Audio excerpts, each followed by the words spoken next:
पश्चिमी उत्तर प्रदेश में खौफ का पर्याय बन चुके अनिल दुजाना को यूपी एसटीएफ ने एनकाउंटर में ढेर कर दिया है। अनिल दुजाना के ऊपर कुल 62 केस दर्ज थे, जिसमें से 18 केस मर्डर के थे। अनिल दुजाना 75,000 का इनामी था। अनिल दुजाना गौतम बुद्ध नगर के उसी गांव का रहने वाला है, जहां का कुख्यात डकैत सुंदर नागर रहने वाला था। सुंदर नागर ने देश की पूर्व प्रधानमंत्री इंदिरा गांधी को भी जान से मारने की धमकी दी थी। अनिल दुजाना भारत के उत्तर प्रदेश का एक कुख्यात गैंगस्टर था।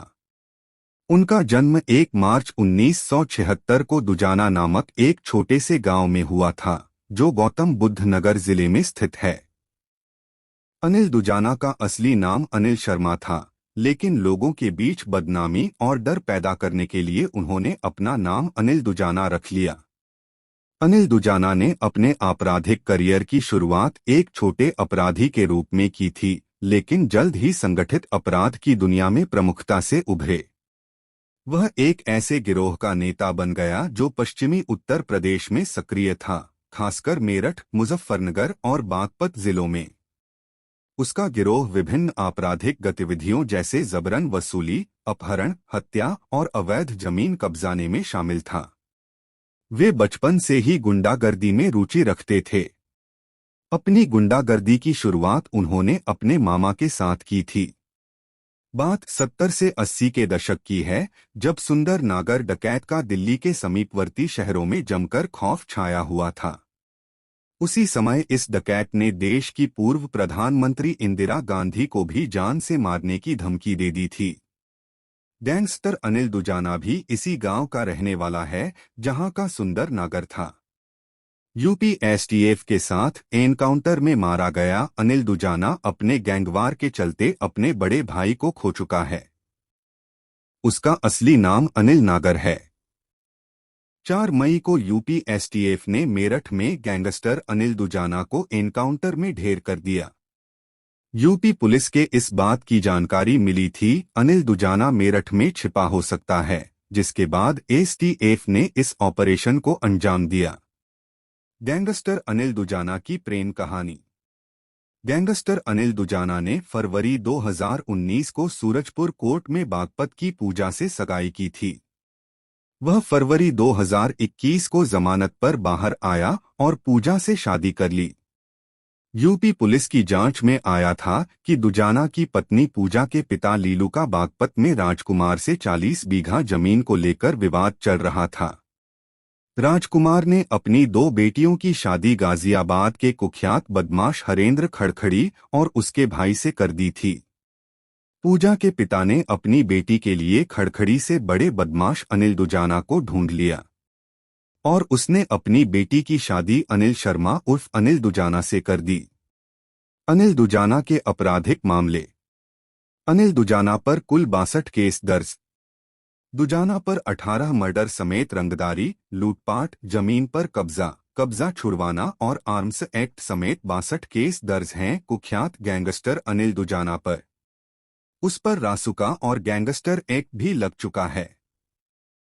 गैंगस्टर सुंदर भाटी पर AK-47 से हमले का आरोपित है। अनिल दुजाना का आपराधिक इतिहास। साल 2002 में अनिल दुजाना पर पहला क्राइम का केस दर्ज हुआ था। ये मामला गाजियाबाद के कवि नगर का है। दुजाना ने हरबीर नाम के पहलवान की हत्या कर दी थी। अनिल दुजाना पर करीब 65 केस दर्ज है, जिनमें से 18 केस मर्डर के हैं। इसके अलावा दुजाना पर रंगदारी, जमीन पर कब्जा, लूटपाट और गैर कानूनी हथियारों से जुड़े मामले में केस दर्ज हैं। अनिल दुजाना पर रासुका और गैंगस्टर एक्ट भी लगे हुए हैं। अनिल दुजाना का खौफ तब नजरों में आया जब उसने सुंदर भाटी पर सरेआम AK-47 से ताबड़तोड़ फायरिंग की थी।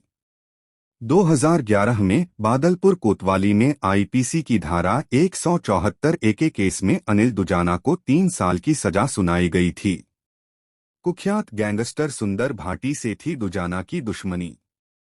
दुजाना हत्या, फिरौती, डकैती, जमीन कब्जा और सुपारी लेकर हत्या का गैंग चलाता था दुजाना। गैंगस्टर सुंदर भाटी दुजाना का कट्टर दुश्मन था।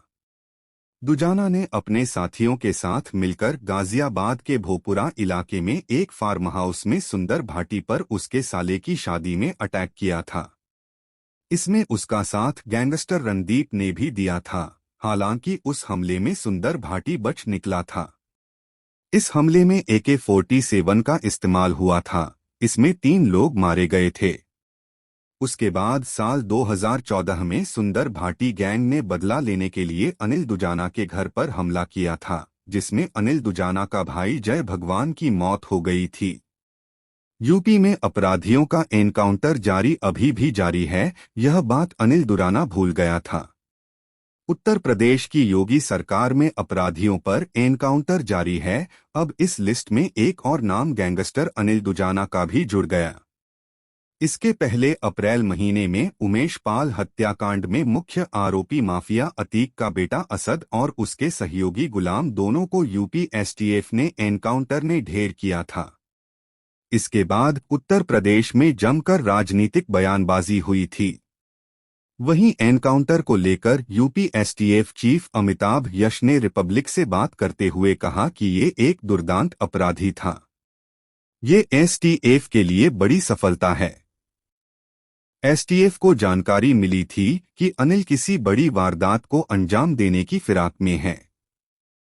इसके चलते उसकी तलाश शुरू की। इसी क्रम में उसके मेरठ में छिपे होने की सूचना मिली थी। कुख्यात गैंगस्टर अनिल दुजाना उर्फ अनिल नागर को यूपी STF ने गुरुवार को मुठभेड़ में मार गिराया। यूपी STF की टीम ने इस कार्रवाई को मेरठ में अंजाम दिया। अनिल दुजाना पर यूपी समेत अन्य राज्यों में लगभग 50 हत्या, रंगदारी, फिरौती आदि के केस दर्ज थे। बादलपुर का दुजाना गांव कभी कुख्यात सुंदर नागर उर्फ सुंदर डाकू के नाम से जाना जाता था। बता दें कि गौतम बुद्ध नगर के साथ गैंग और गैंगस्टर पर तेज व प्रभावी कार्रवाई करने के लिए कमिश्नरेट पुलिस ने पहले ही तैयारी कर रखी थी। इसमें अनिल दुजाना का नाम भी शामिल था। प्रदेश सरकार की तरफ से माफिया के खिलाफ चलाए जा रहे अभियान में राज्य भर के 66 माफिया की लिस्ट बनाई गई है। इनमें 7 गौतम बुद्ध नगर के थे। इस सूची में अब 6 गैंग बचे हैं। प्रदेश सरकार की तरफ से हाल में ही प्रदेश भर के 66 गैंगस्टर की लिस्ट बनाई गई थी। इनमें 7 गैंगस्टर गौतम बुद्ध नगर से थे। इनमें सुंदर भाटी, अनिल दुजाना, रणदीप भाटी, सिंहराज भाटी, अनिल कसाना, अनिल भाटी व मनोज उर्फ आसे का नाम शामिल हैं। इनमें से अनिल दुजाना का आज अंत हो गया। नोएडा व ग्रेटर नोएडा में 90 के दशक में जो गैंगवार शुरू हुई थी, इनमें से अधिकतर गैंगस्टर उन्हीं गैंगवार के उपज हैं या उनकी अगली पीढ़ी के हैं।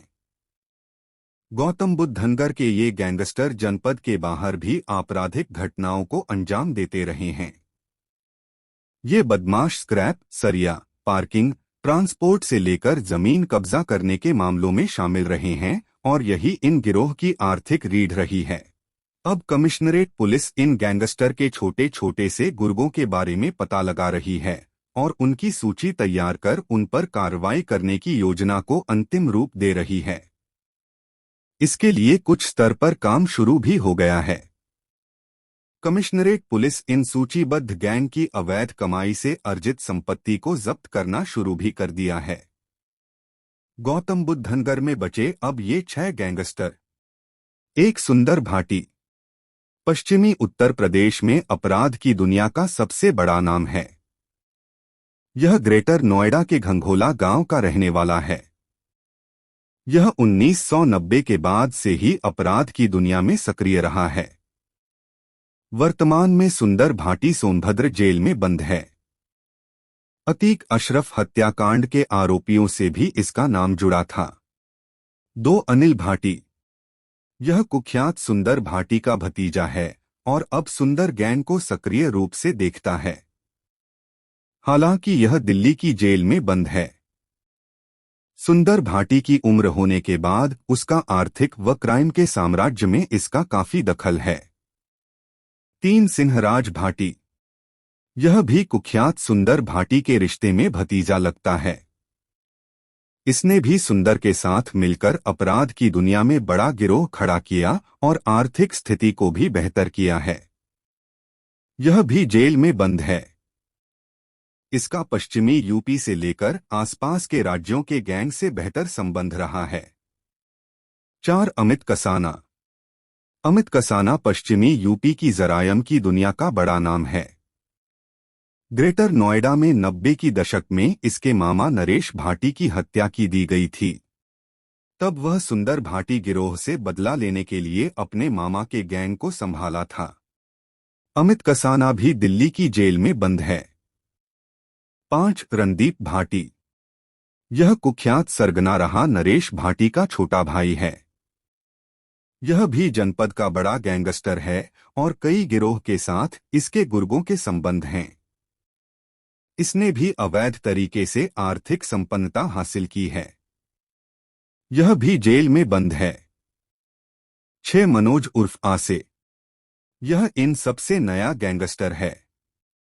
यह ग्रेटर नोएडा के इमलिया गांव का रहने वाला है और अभी फरार चल रहा है। इसका गैंग कुछ महीने ही पंजीकृत हुआ है। इस पर भी हत्या, रंगदारी जैसे संगीन कई मुकदमे दर्ज हैं।